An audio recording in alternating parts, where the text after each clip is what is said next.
Halo,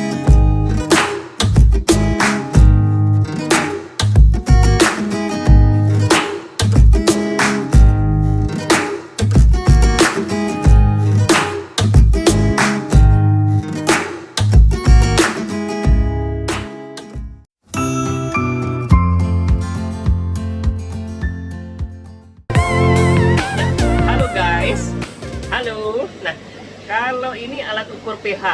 Nah hari ini kita akan cerita tentang bagaimana cara menaikkan dan menurunkan pH guys. Ya, oke. Sebelumnya itu kita tes dulu ukur pH air dari salah satu tank yang ada di Kaila Diskus. Guys, ketemu lagi ya. Ini kita ukur pH yang ada di salah satu tank. Celup lagi cek. Nah, bentar ya, saya cari dulu yang kelihatan angkanya. Masukin lagi tidak apa-apa cek. pH nya rendah. Enggak juga. pH nya terus 5, turun di bawah 5, nih 5,2, 5,1. Waduh, 5,2, 5,1. 5,0. Turun 3, terus. 5,02. Wah, sampai 4, wah ini airnya sifatnya asam nih guys. Ya, Turun lagi dia. nah pH-nya di 4,3, Masih bergerak. Masih bergerak. 4,4, 4,3 ya. Itu oke.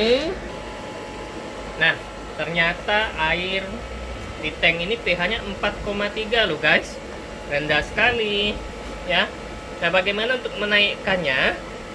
Ini air tin-nya pH ini rendah, di bawah normal. Harusnya sih 6 ke atas, 6 sampai 7. Ini 4, ya. Ini harus dinaikkan. Sifatnya asam ya. Jadi kalau pH rendah itu sifat airnya asam ya. Nah, untuk menaikkannya otomatis biar naik 4, tadi kita tambah dengan air yang pH-nya itu tinggi, yang di atas 6 ya. Nah, itu biasanya saya tambah dengan air 2 yang saya buat biasanya, air dari. Nah, ini biasanya saya kasih air ini loh guys. Kapur. Ini air dari rendaman kapur ya, yang saya pakai itu kapur dolomit ya. Oke, kalau ambil itu. Apa? Itu tuh, kapur dolomit itu. Nah, nih coba kasih lihat ya. Nah, nih ya. Jadi air dari rendaman kapur dolomit. Namanya aja kapur, kalsium dan magnesium. Ini sifatnya sudah pasti basah ya. Jadi saya kombinasi, saya tambah dengan air ini. Yuk kita ukur pH air rendamannya ini. Sebelum kita kasih air kapur tadi, kita sifon dulu. Ya, ini jadi kita sifon dulu aja sekalian. Ini soalnya kemarin nggak saya sifon. Kotor. Jadi kotorannya lumayan banyak. Mungkin karena kotoran itu berubah jadi asam ya. Ya, pH-nya asam. Saya sifon dulu kotorannya.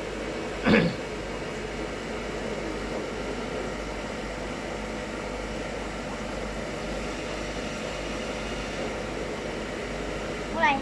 Nah guys, ini kita ukur pH dari air rendaman kapur dolomit tadi ya. Ayo kita ukur, kita lihat berapa pH-nya.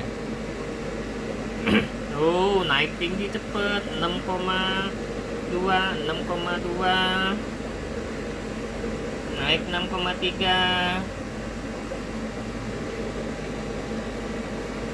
Ya,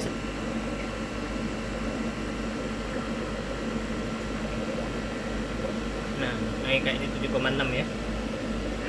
Nah, ini air rendaman kapur dolomit tadi itu pH-nya 7,6 7,7, naik lagi. Ya, 7,73. Nih, 7,77, 7,79, 7,8 ya. Nah, betul. Nah, ini pH-nya 8, guys. Nih. Ya. Jadi udah pasti air kapur dolomit ini pH-nya basah. Di atas 8 nih. Yuk, sekarang air ini kita campur dengan air yang di tank tadi yang pH-nya 4, otomatis pasti naik dong. Ya. Kelihatan. Mundur lagi, Tete. Nih, ya. Nah, ini kita tuang air rendaman kapur dolomit tadi ke sini. Jadi ini pH-nya 8 loh, guys. Airnya kita tambahin ke sini. Ya.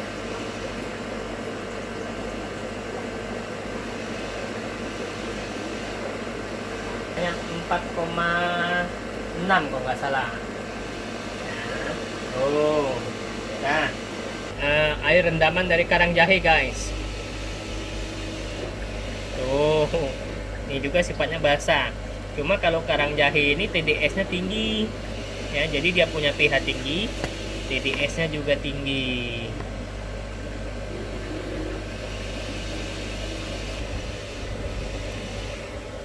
Nah, ini air dari karang jahe, pH-nya 8,82. Ya, 8,82. Tadi yang pH-nya 4,6.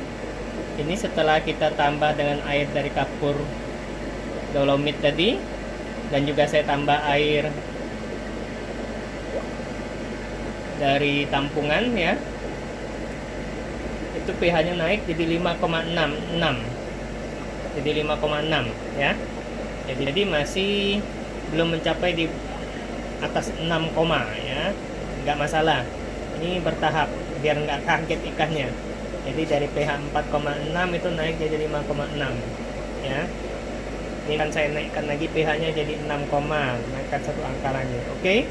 Begitulah cara menaikkan pH air, guys. Jadi bisa ditambah dengan air dari rendaman karang jahe atau air dari rendaman kapur dolomit, atau ya bisa juga dengan menggunakan air RO ya. Air RO tinggal beli aja. Air RO biasanya pH-nya 7 ya, dan TDS-nya rendah. Seperti itu, guys.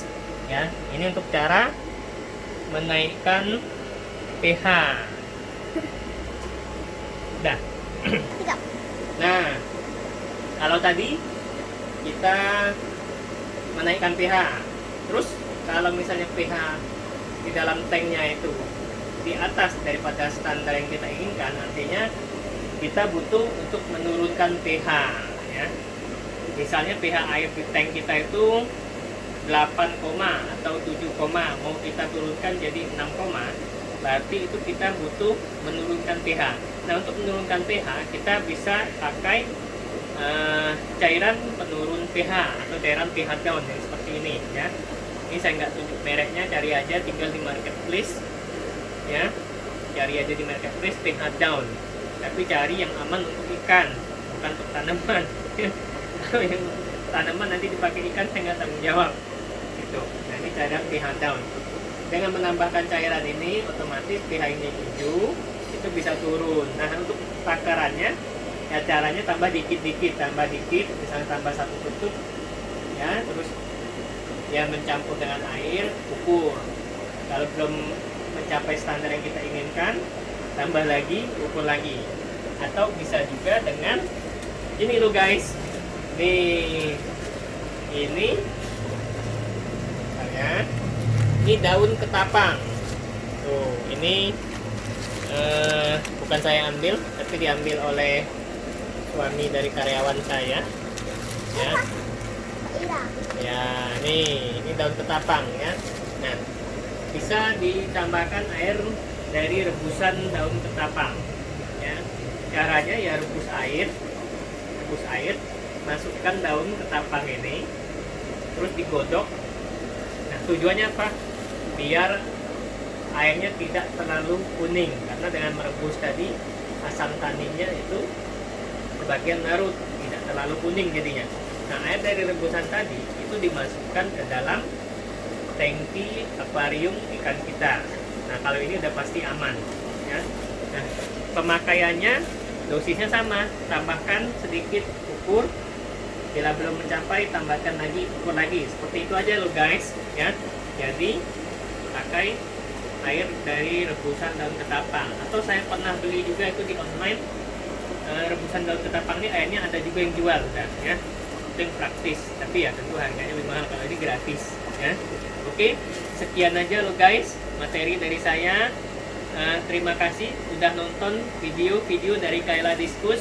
Nah, bila teman-teman merasakan manfaat, silahkan like, share, atau bila ingin bertanya silahkan isi komen di bawah ini, ya. Sampai jumpa di sesi lainnya tentang cara menaikkan dan menurunkan PDS. See you guys. Bye bye. Jangan lupa like,